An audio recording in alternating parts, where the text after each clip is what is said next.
Saudi আরবের জিন পাহাড় নিয়ে অনেক আকর্ষণীয় কাহিনী প্রচলিত আছে। এই পাহাড়টির আসল নাম ওয়াদি আল বাইদা, যা মদিনা থেকে প্রায় ৪৫ কিলোমিটার দূরে অবস্থিত।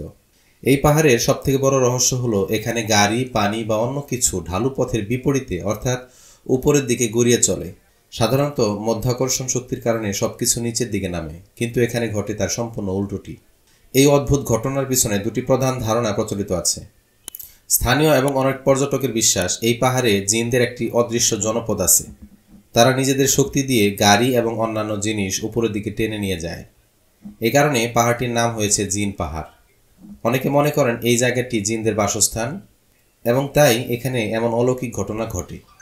কিছু মানুষ মনে করেন পাহাড়ের ভেতর প্রচুর পরিমাণে চৌম্বকীয় পদার্থ আছে, যা গাড়ির ধাতব অংশকে উপরের দিকে আকর্ষণ করে। যদিও পানির মতো বস্তুকে এই শক্তি কিভাবে টানে তার কোনো ব্যাখ্যা এখনো পাওয়া যায়নি।